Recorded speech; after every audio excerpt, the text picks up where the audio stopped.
મિત્રો અહીંયા હુઈ ગામની બાજુમાં ઉચોહણના અમારી સમાજ આલ હાખના છે અને લગભગ 100 જેટલા ઘેટા બકરા હશે. એમને હું મળ્યો, ખૂબ આનંદ અનુભવ્યો કે ભાઈ વરસાદ સારો થઈ ગયો છે. પણ ક્યાં ને ક્યાં શું છે કે વરસાદ વધારે પડ્યો છે એટલે લૂલા બુલા થઈ ગયા. સવારે 10 વાગે અહીંયાથી બોલાવે છે અને અત્યારે હવે લગભગ 11 12 સાડા 12 થઈ ગયા છે. એ હવે અત્યારે આ માલ પોર્યો છે. થોડોક તમને ઉપરથી વિડીયો બનાવું અને હવે કે ભાઈ અમે બોલશું નહીં, બોલવાનું અમને ઓછું ફાવે છે. એટલે આવી રીતે જ્યાં ઝીણા માલને અત્યારે સારું છે ને અત્યારે મોટા માલને તકલીફ છે. અચ્છા, મોટા માલને તકલીફ છે. એટલે તકલીફ એવી રીતની કે ભાઈ વરસાદ હા ખેતરામાં તમને ડ્રોનથી વિડીયો મેં બતાવ્યો ને એટલું પાણી ભર્યું છે ખરેખર. આમ તો હવે જુઓ માલમાં આવક સૌને સારી લાગે, પણ સરકાર પાસેથી જો કોઈ હાથ લંબાવે ને તો બધા કોઈને સારું લાગતું નથી. એટલે જો સૌને મળતું હોય તો ખરેખર જે છે એ રિયલ છે. અહીંયા જે અમુક માણસોને ખેતરમાં પાણી ભરાઈ ગયા છે એટલે કહેવાય ને કે ભાઈ અમારા ખેતર હા અત્યારે ભરાઈ ગયો. ખેતરમાં ઝાડ હતી, આટલા ઝાડમાં ભેંસો જવામાં નક્કી ડૂબી ગઈ ઝાડ તો ભરી ગઈ.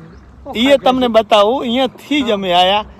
આખી જારમાં પાણી ભર્યું છે બરાબર. માલિકો 2-3 ફૂટ અને માય ભેંસો પોરી છે. કેમ કે એ વઢાય એમ તો છે નહીં. એટલે ખરેખર કુદરતનો કેર કઈ કે મેર કઈ. કેમ કે અહીંયા પડ્યો છે લીલો દકાળ.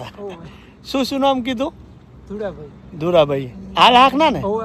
અને પાછળ ભાઈ લાકડી હમી રાખીને ભાઈ અને પાછળ ભાઈ ઠાકોર. એમનું નામ શું કીધું?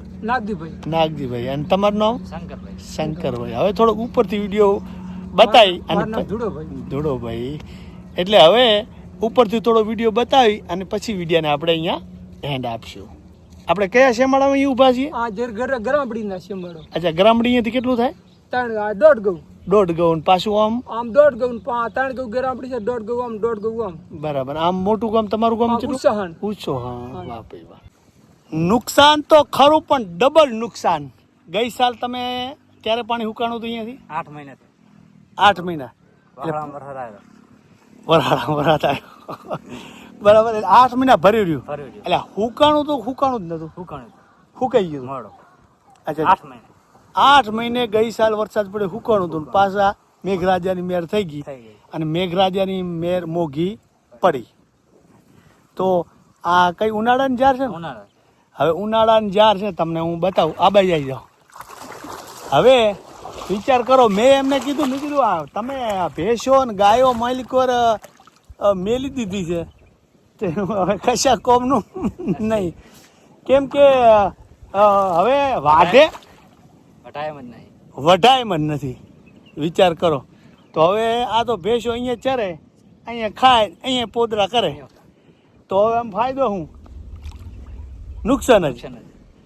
કેટલી છે ભેંસો ગાયો? 4 જેવા નાના મોટા. અચ્છા, 4. હવે આમનું કેટલા દિવસ રહે કોઈ નક્કી નહીં. વરસાદ ઉપર ડિપેન્ડ ને. વરસાદ આવી ગયો. હા. આ ખેતર કોનું છે? અને ગામ ઊંચો સર અને આલ હાખના. તો આ બાજુ પાછળ પણ ભેંસો પોરી છે. એમાં થોડું ફૂંકાયેલું પોણી છે. તો ભાઈ આવો છે કાંઈ સુઈ ગામનો અજબ ગજબ નજારો.